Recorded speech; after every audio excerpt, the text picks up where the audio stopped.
Vamos abrir nossas Bíblias no Evangelho de Lucas, capítulo 9. Lucas 9. A partir do verso 23.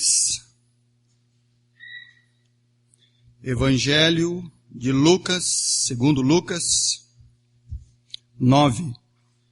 A partir do verso 23. Dizia a todos: se alguém quer vir após mim, a si mesmo se negue dia a dia, tome a sua cruz e siga-me. Pois quem quiser salvar a sua vida, perdê-la-á. Quem salvar a sua vida, perdê-la-á. Quem perder a vida por minha causa, esse a salvará. Que aproveita o homem ganhar o mundo inteiro, se vier a perder-se ou causar dano a si mesmo? Porque qualquer que de mim e das minhas palavras se envergonhar, dele se envergonhará o Filho do Homem, quando vier na sua glória, e na do Pai e dos seus santos anjos. Verdadeiramente vos digo, alguns há dos que aqui se encontram, que de maneira nenhuma passarão pela morte, até que vejam o reino de Deus. Amém, Santo Deus. Amém. Nós estamos falando sobre o reino de Deus, né? O que é o reino de Deus? O reino de Deus está dentro de nós, o reino de Deus ele vai ser estabelecido. Quando você fala do reino, você vai falar de uma mudança global, uma mudança governamental, uma mudança de leis e de ordem. Quando você fala que o reino de Deus vai ser estabelecido por 1 milênio nesse mundo, e a natureza vai ser restaurada também, tudo que você vê aí que está ruim, vai ficar bom de novo. Mas não para sempre, porque é só 1000 anos. E aí então, aquele que foi aprisionado, aquele que foi preso, que é o inimigo da alma, ele vai ser solto. E novamente ele vai enganar as nações, e aí serão guerra do Armagedon, novo céu e nova terra. Muito bem. E nós estamos falando sobre o discípulo do reino. Nós falamos há 2 cultos atrás, que quando Jesus deixou, e sempre deixou isso claro aos seus discípulos, que ele vai para a cruz, que o caminho dele é o Gólgota, é tomar a cruz, o cenário é o Calvário. Quando ele expôs isso, o Pedro falou assim: não, Senhor, isso não vai acontecer com o Senhor. Então Jesus viu uma grande necessidade de reunir os discípulos e a multidão para falar sobre o que era realmente o discípulo do reino de Deus. O discípulo do reino de Deus, ele tem que carregar a cruz. Se ele não quiser cruz, ele não é discípulo. Porque então ele não vai ser coroado. Quando nós falamos do discípulo do reino de Deus, nós falamos, irmãos, que a cruz que nós vamos tomar, ela não é nada do que muitas vezes a gente pensa. Ela não é o nosso casamento, ela não é o trabalho, ela não é a esposa, ela não é o marido, ela não é um problema de saúde, ela não é um problema com parente, isso não é cruz. Cruz é aquilo que Jesus deixou claro, negar a si mesmo todos os dias. Isso é cruz. A cruz, ela é, então, na nossa vida, né, o atestado de óbito nosso, que nós morremos para esse mundo. E morremos para as nossas próprias vontades e desejos. Isso é cruz. E aí Jesus então continuou a falar com os seus discípulos e disse assim: Aquele que quiser salvar a sua vida, ele vai perder. E aquele que perder a sua vida por causa de mim e do Evangelho, ele vai salvar a sua vida. E aí nós falamos sobre o grande paradoxo da vida. O que é o paradoxo? Vamos lá. O paradoxo é tudo aquilo que a maioria das pessoas pensam e tem por verdade, aí Deus vem e diz assim, não é isso. Porque no mundo globalizado, aonde você tem o entendimento que você tem que ser o maior, Jesus disse, você tem que perder. Um mundo onde as pessoas só pensam em ganhar, Jesus vem e diz assim, não, o discípulo, ele precisa perder. Então esse é o grande paradoxo da existência humana. Então como é que você vai dormir com isso na cabeça? Ou você entende a mensagem da cruz, a mensagem de carregar a cruz, de ser o discípulo do reino, ou então você é mais um no meio da multidão que admira a pregação, admira a música, admira o culto, mas ainda você não é discípulo. É só um admirador. Gosto muito, acho legal. Mas eu ainda não tomei a minha cruz ainda. De negar a mim mesmo para seguir o meu mestre. Seguir a Jesus, meus irmãos, ele é dinâmico. É estar com Jesus, é ouvir a voz de Jesus, é fazer o que Jesus manda, é ser igual a Jesus, é fazer aquela perguntinha básica, o que Jesus faria no meu lugar? Como ele agiria? Como ele responderia? Então esse é o discípulo do reino, que Jesus vem ensinando para a multidão e para os seus próprios discípulos. Ele não deixou os discípulos fora, não, vocês não precisam ouvir. Não, ele reuniu os discípulos por necessidade de cada um deles ouvir também. E aí nós temos aquele entendimento, que o discípulo do reino é aquele que foi encontrado pelo reino, ele achou um tesouro, ele vendeu tudo que ele tinha, ele comprou aquele campo com alegria. A pergunta é, o reino de Deus para você é uma alegria?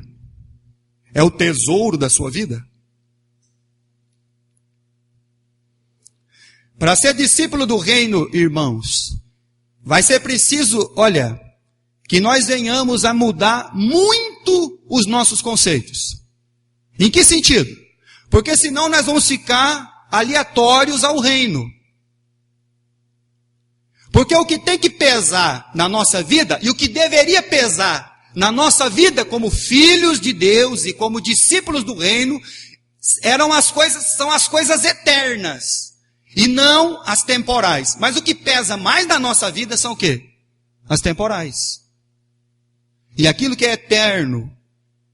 O grande problema nosso, irmãos, é o seguinte, a palavra de Deus, ela é absoluta. Presta atenção, se tem uma coisa absoluta é a palavra de Deus. Então ela sai absoluta daqui. E quando ela chega na gente, ela chega na nossa vida cheia de relativismo. Talvez sim, talvez não, quem sabe, talvez não é assim, eu não acho desse jeito. Então por isso que a vida da gente é essa bagunça. Porque a gente não tem a palavra de Deus como absoluta em nós. Porque quando ela chega na gente, a gente trabalha com o relativismo nosso aqui dentro. Não, mas eu não acho que é assim. Mas não tem que achar nada. É por isso que as coisas se atrapalham. Tanto na nossa vida nesse mundo, quanto na nossa vida espiritual. Porque nós deixamos de olhar para o absoluto de Deus para ficar trabalhando com o relativismo da nossa vida. Mas a palavra de Deus é absoluta, irmãos. O grande problema nosso é que a gente não tem essa visão de olhar lá para o eterno e olhar para o absoluto, olhar para o fato consumado. Quando a pessoa pensa em fé, ele pensa que fé é algo objetivo. Fé é subjetivo, porque fé é aquilo que Deus já fez e não o que você pensa que Deus tem que fazer. Você quer ver uma coisa que foi mudada na nossa cabeça? Pensa no ministério profético. A pessoa pensa que profeta é o quê? Um adivinhador do futuro. Mas na verdade o profeta ele fala de um fato do passado. Como assim? Porque Deus já planejou tudo antes da fundação do mundo. E nós criamos e vem mudando, achando que profeta fala do futuro. Profeta não fala de futuro. Profeta ele tinha que falar de um fato. Quando Isaías escreveu, falando sobre Jesus, ele escreveu o fato acontecido. Porque quando você lê o livro de Apocalipse, você diz assim, o cordeiro que foi morto antes da fundação do mundo. E aí Isaías escreveu, ele foi levado como ovelha muda ao matadouro, ele não abria sua boca. Pronto. Só que o Isaías não viu isso. E isso muitas vezes atrapalha a nossa vida, porque nós achamos que as coisas, quando você olha a circunstância da sua vida e da minha vida, você acha que isso não vai se concretizar.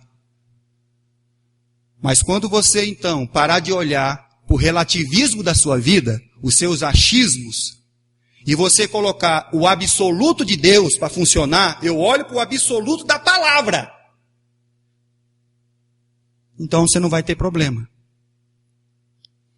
Então o discípulo do reino, Jesus vai tratando com ele, vai falando que ele tem que perder.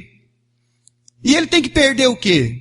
O grande problema das almas, irmãos, é o seguinte, é quando a alma busca uma felicidade, um prazer, uma alegria sem o Senhor Jesus, fora de Deus. É quando as pessoas estão ali, meus irmãos, prontas para buscar uma alegria e uma felicidade que não se encontra em Deus.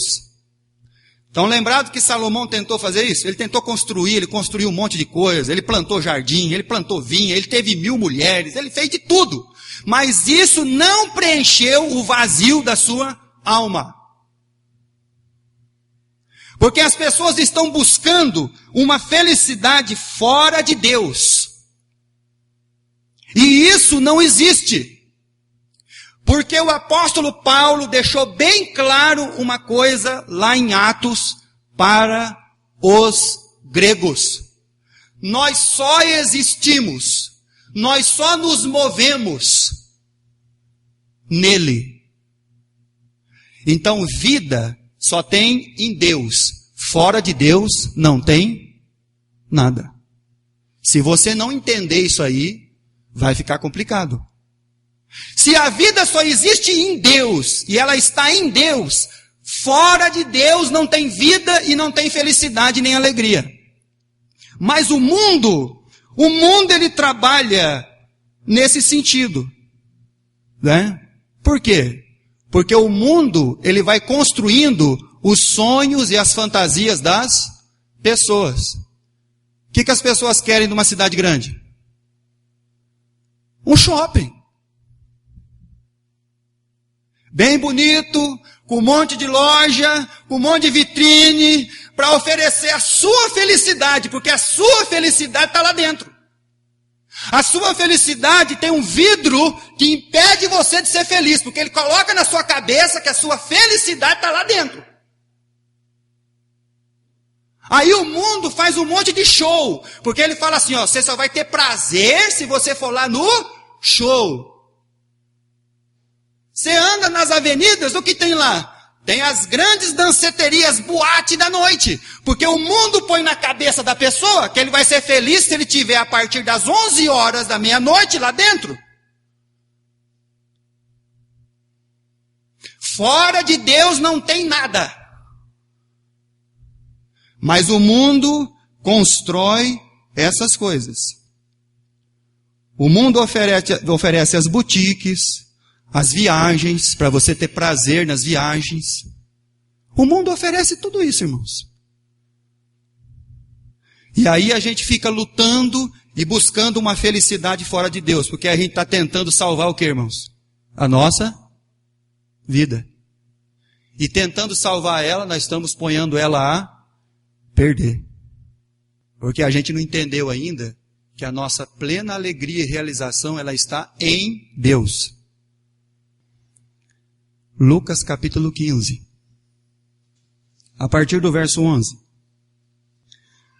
Lucas 15, 11. Continuou certo homem que tinha 2 filhos. O mais moço deles disse ao pai: Pai, dá-me a parte que me cabe dos bens. E ele lhe repartiu os haveres. Passados não muitos dias, o filho mais novo ajuntou tudo que era seu, partiu para uma terra distante, lá desperdiçou todos os seus bens vivendo dissolutamente. Depois de ter consumido tudo, sobreveio àquele país uma grande fome e ele começou a passar necessidade. Então, quando Jesus conta essa parábola, ele conta essa parábola que esse filho, ele tinha na sua mente que toda a sua alegria, toda a sua felicidade estaria em ele ter muito dinheiro para gastar. Ele entrar nas lojas e comprar roupa boa. Ele sentar no melhor restaurante para degustar a melhor comida. Ele frequentar as altas rodas da sociedade. Então, na mente desse jovem aqui, a alegria e felicidade dele estava nessas coisas. Só que uma coisa, irmãos, nós precisamos aprender com Deus. O mundo passa. Quando o Gustavo Kirten lá, né, o Guga, né, o menino, ele ganhou do André Agassi. O Agassi não pôde com ele. E ele batia a raquete daqui, batia para lá, e o Agassi era o melhor do mundo. E o Agassi perdeu os 3 sets para ele. Ele foi o campeão. Ele era o primeiro do mundo, o primeiro brasileiro a chegar no top do tênis mundial. Quando ele chegou na fita para cumprimentar o Agassi abraçou ele e falou assim: aproveita porque passa logo. Tá bom? Palavras do Andréas Agassi. Abraçou o Guga, menino novo, feliz, com a bandeira do Brasil. Aproveita porque passa logo. Tá bom? Então aprende com Deus, porque senão, irmão, nós vamos padecer e sofrer. Esse jovem aqui contado na parábola, ele achou mesmo que toda ele ia ganhar a vida.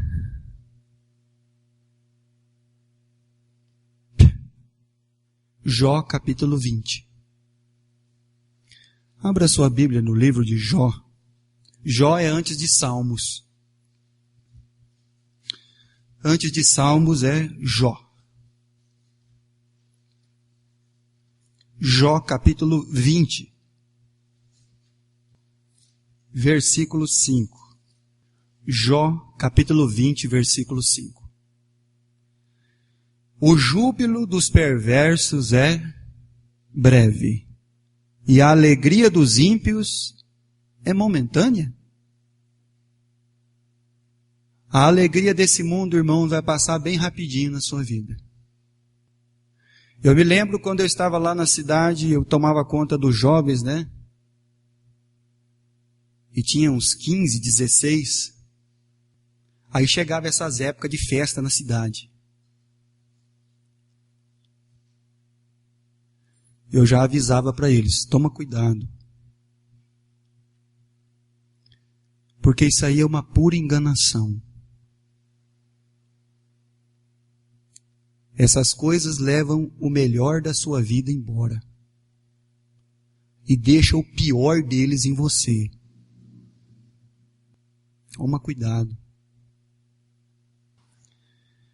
A alegria é passageira. Amanhã, que dia que é? Segundo? Já acabou, certo?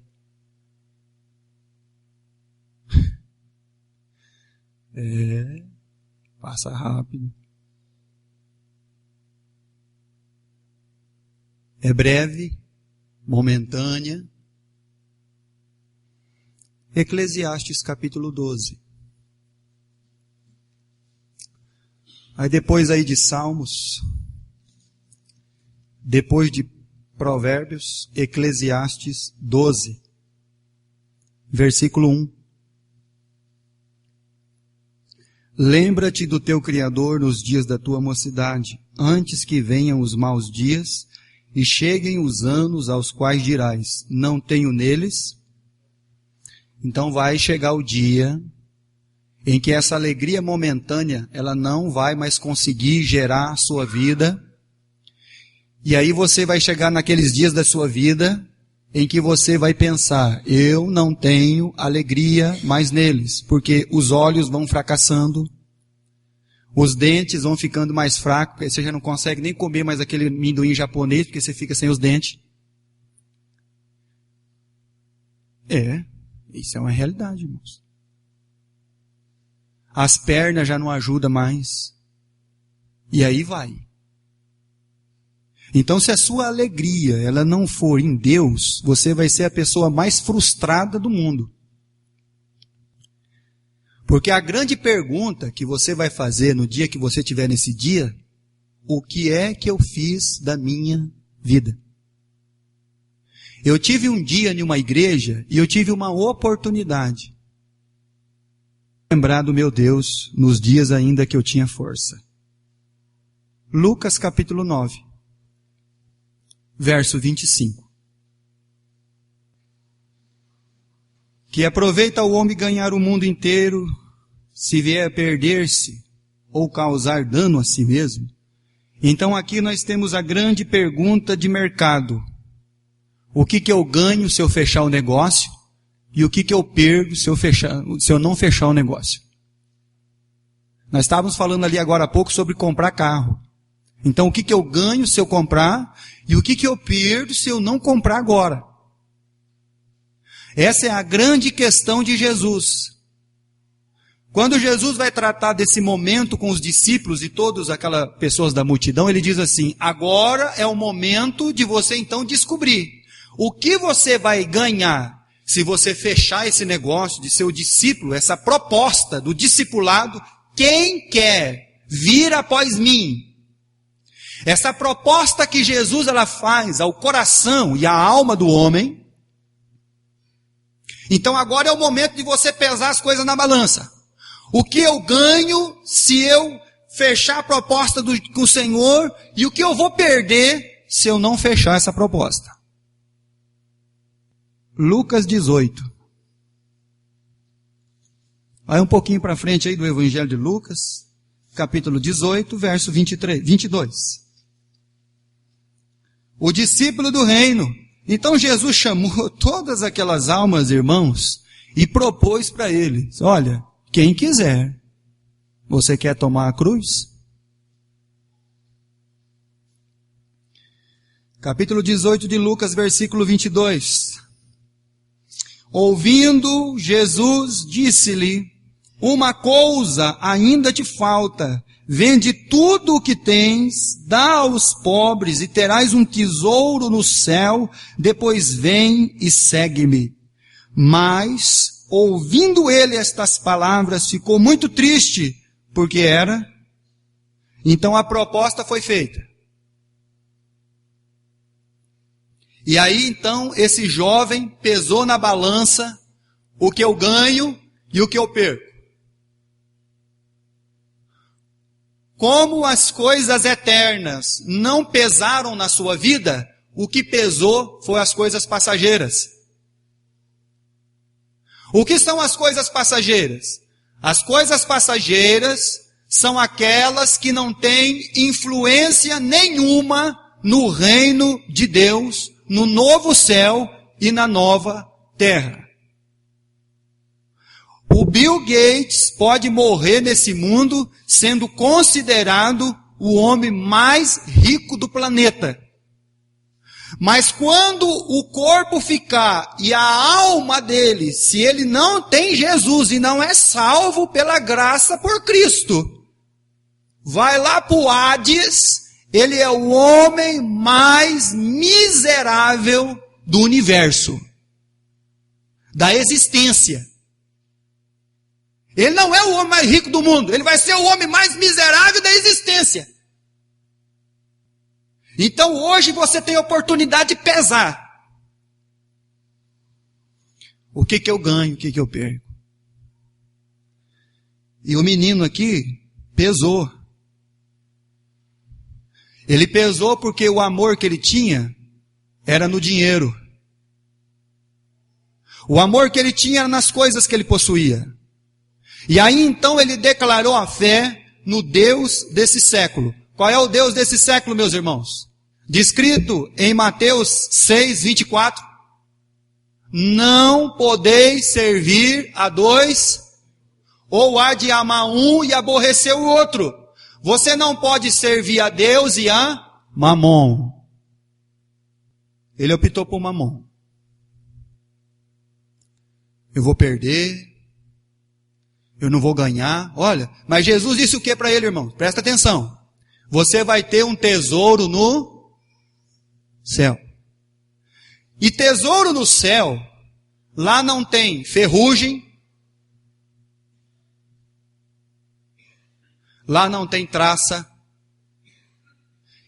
E o ladrão que entrar lá é porque ele se converteu. Ele é convertido, né? Então, graças a Deus por isso. Muito bem. Lucas 18. Abre a sua Bíblia aí. Em Lucas 18 mesmo. Só que agora versículo 29. Então ele pesou, e o peso foi ali, vou perder.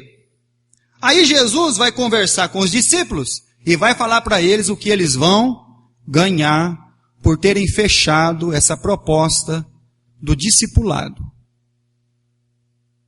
E a proposta a princípio é o que, irmãos? Tomar a sua cruz, negar a você mesmo e me seguir. Tá bom. Versículo 29. Respondeu-lhe Jesus: em verdade vos digo que ninguém há que tenha deixado casa, mulher, irmãos, ou pais, ou filhos, por causa do reino de Deus, que não receba no presente muitas vezes mais, e no mundo por vir a vida eterna. Então o que o jovem rejeitou? Ele rejeitou o céu. Ele rejeitou a incorrupção. Ele rejeitou a eternidade. Ele rejeitou a luz do próprio Deus na sua vida por eternidade. O que pesou sobre ele então? A morte, a destruição, o inferno, não o aniquilamento, mas uma eternidade longe de Deus. Então a questão é, o que eu ganho e o que eu perco? Aquele que quiser perder sua vida, ele vai salvar ela.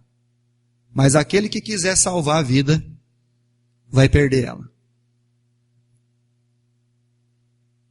E que aproveito tem, meus irmãos, o grande bandeirante que andou pelas terras aqui brasileiras, desbravando, matando a troco das preciosas pedras. Um dia ele foi picado pela malária e o saco de pedra de diamante não pôde fazer nada. Se dinheiro pudesse salvar a sua vida, o Antônio Hermílio de Moraes não tinha morrido. Agora, se você quiser perder ela, o peso de ganhar é a vida eterna. Vida eterna. Mas se você quiser perder, o ganho e o salário desse mundo é só um. Vamos lembrar o que está escrito em Romanos 6, 23?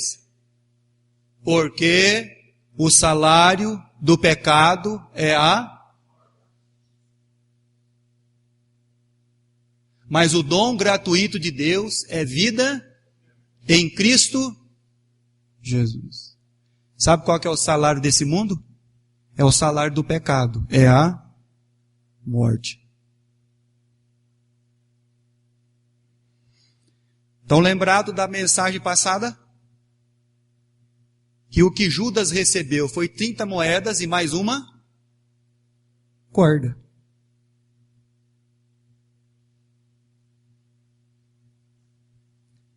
É o preço da escravidão. Lucas 16. Então, o que é o discípulo? Como é que ele tem que ser? Lucas 16, versículo 22. Lucas 16, 22. Aconteceu morrer o mendigo e ser levado pelos anjos para o seio de Abraão. Morreu também o rico e foi sepultado. Versículo 23. A minha tradução está no inferno. Talvez a tua tradução está o Hades, o mundo dos mortos. Então, se você não acredita no inferno, vamos lembrar que no princípio nós dissemos que a palavra de Deus ela é absoluta. Não queira descobrir da pior forma possível.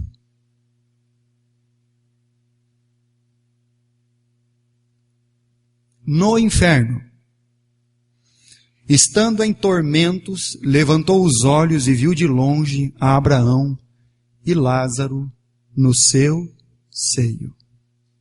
Muito bem.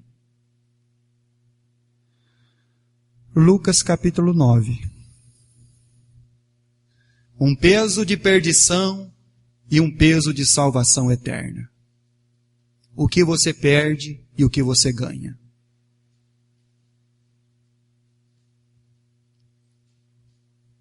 Lucas 9, agora versículo 26. Pois qualquer que de mim e das minhas palavras se envergonhar, dele se envergonhará o Filho do Homem, quando vier na sua glória e na do Pai e dos santos anjos. O discípulo do reino é aquele que não se envergonha do Cristo e do Evangelho. Tem muita pessoa, talvez, que lá no seu trabalho nem saiba que você é o quê? Você fala para as pessoas que você é um crente? Você convida a pessoa para vir na igreja, ouvir a palavra de Deus? Um dos problemas que a gente tem, irmãos, é assim. Aqui dentro do culto, beleza. Mas quando você chega aí fora, é aí que é a oportunidade de você então se apresentar como o discípulo. Talvez você vai passar lá no seu trabalho, ou onde você trabalha, desapercebido. Porque ninguém vai achar que você é um discípulo de Jesus. Se envergonhar de Cristo e do Evangelho, não é o que um discípulo do reino ele faz. Romanos 1:16. Paulo, então, escrevendo aos Romanos, Romanos 1:16. Não tenha vergonha do Cristo e nem do Evangelho.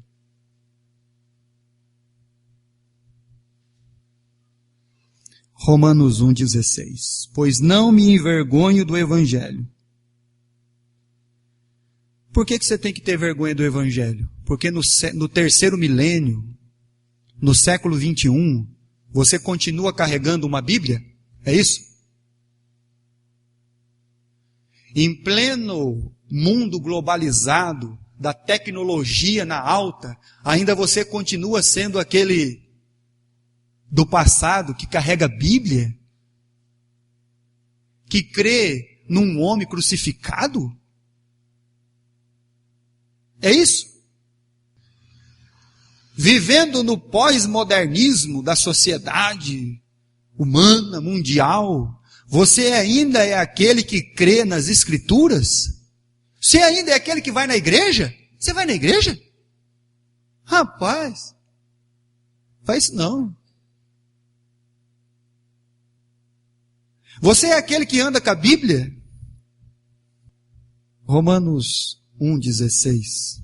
Pois eu não me envergonho do Evangelho, porque é o poder de Deus para a salvação de todo aquele que crê, primeiro do judeu e também do grego. Você não deve ter vergonha do Evangelho nem de Cristo. nós devemos ter vergonha do nosso testemunho. Envergonhar de Cristo, Tiago capítulo 4. Já estamos quase terminando, meus irmãos. Tiago capítulo 4. Envergonhar-se de Cristo é porque você já arrumou uma outra amizade. Você dispensou a cruz e você criou um rol de amizade. Tiago capítulo 4, versículo 4. Infiéis, não compreendais que a amizade do mundo é inimiga de Deus? Olha, presta bem atenção.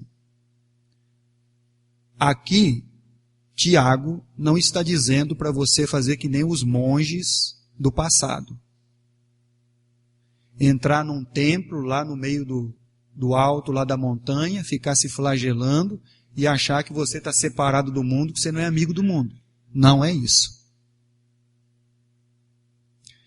O que Tiago está dizendo é que quando você não influencia o mundo influencia a sua vida. E aí você cria uma amizade com o mundo. Certo.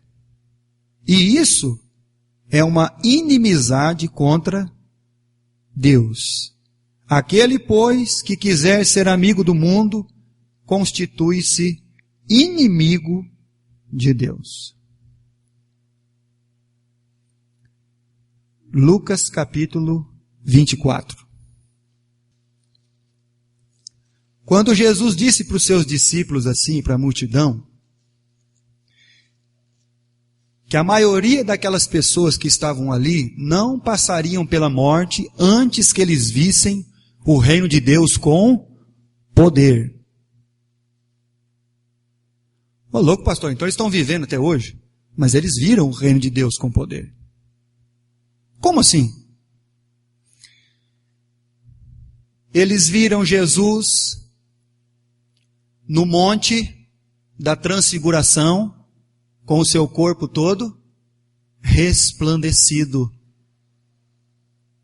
Quando Jesus ressuscitou, ele ressuscitou em poder com o corpo de glória do reino de Deus. E aí, em Lucas 24, versículo 50, então os levou para Betânia e erguendo as mãos os abençoou. E aconteceu que, enquanto os abençoava, ia se retirando deles, sendo elevado para o céu. Então eles, adorando, voltaram para Jerusalém, tomados de grande júbilo, e estavam sempre no templo, louvando a Deus. Eles viram o reino de Deus chegar com todo o seu poder. Vamos encerrar Lucas 14. O discípulo do reino, verso 25, 26 e 27. Lucas 14, verso 25, 26 e 27. Grandes multidões acompanhavam ele, e voltando-se, lhes disse: se alguém vem a mim e não amar menos seu pai, mãe, mulher, filhos, irmãos, irmãs, e ainda sua própria vida, não pode ser o meu discípulo. E qualquer que não tomar a sua cruz e vier após mim, não pode ser meu discípulo. É por isso que Jesus olhou para eles, viu muita gente, pouco o quê? Discípulo. E aí então Jesus lança a proposta. Quem quer? Quem quer negar a si mesmo? Quem quer tomar a cruz? Quem é que quer fazer a conta? do que perde e do que ganha. Quem é que quer? Eu não sei quantos vão querer, irmãos, porque isso não é incumbência minha.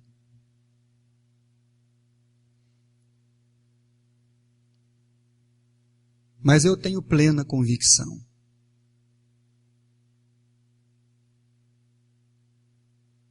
que o dia em que a palavra de Deus realmente ela penetrar todo o seu ser, sua alma,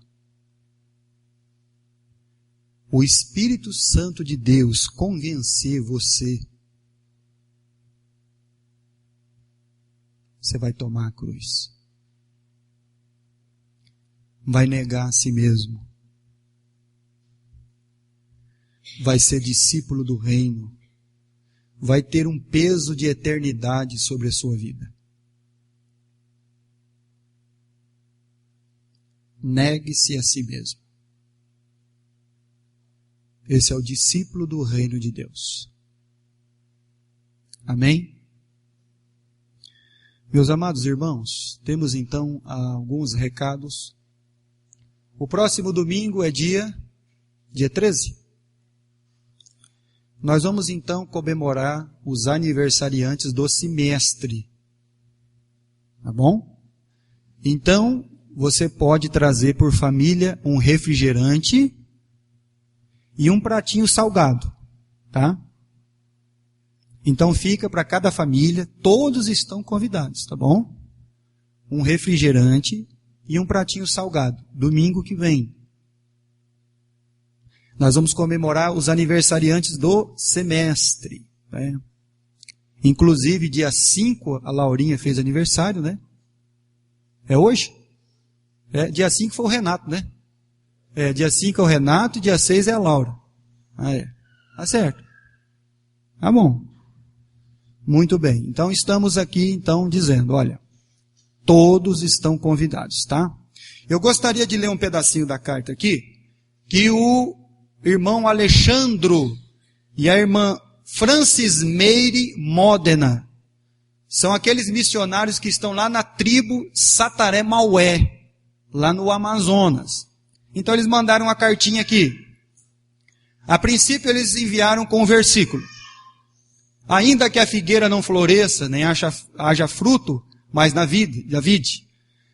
Ainda que falhe o produto da oliveira, e os campos não produzam mantimento, e ainda que o rebanho seja exterminado da malhada, e nos currais não haja gado.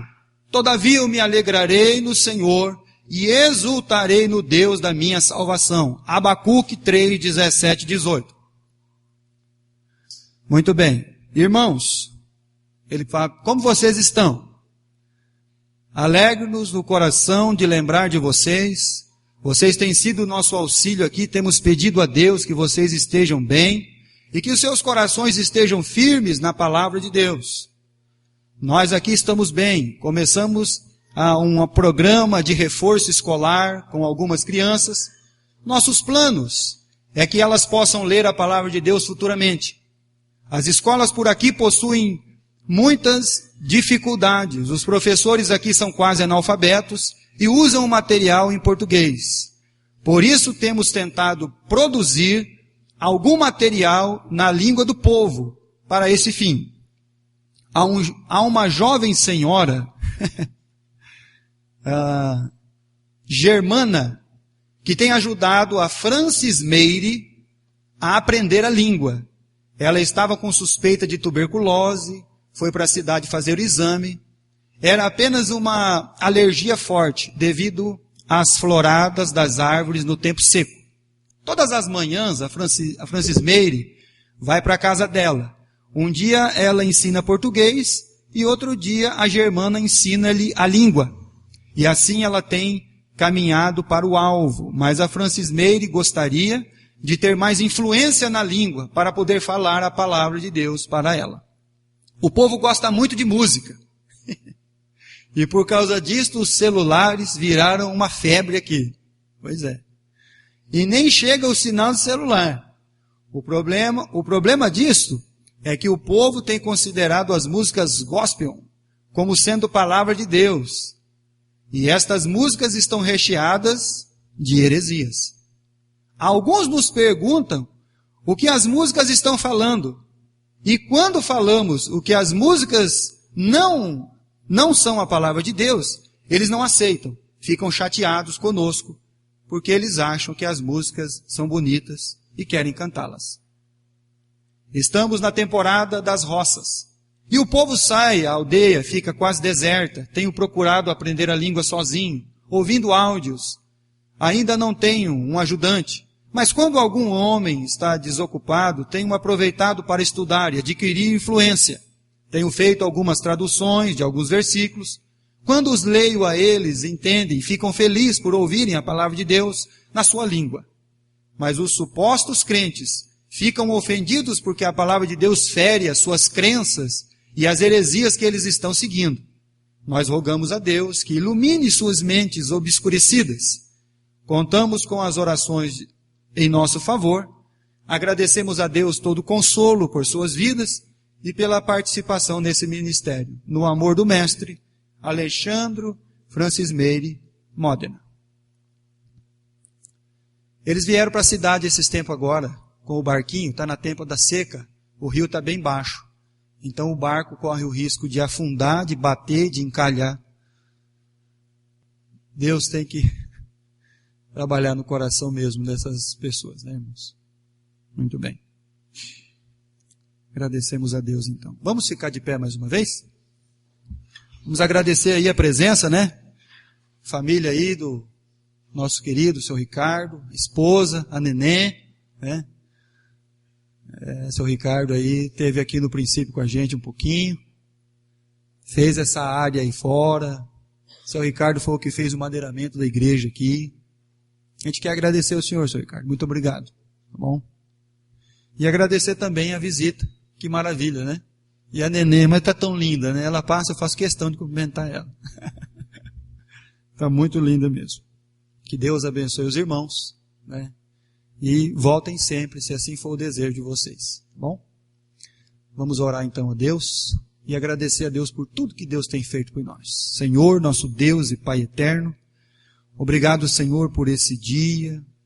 Obrigado pelas crianças da escola bíblica dominical. Obrigado, Senhor Deus, também pelo a saída que tivemos na sexta-feira, Senhor, lá com o professor Elias. Muito obrigado, porque nós fomos e voltamos em paz. Abençoa mesmo, Senhor, a salvação dessas crianças. Aumente, Senhor Deus, a cada dia o nosso amor para com elas.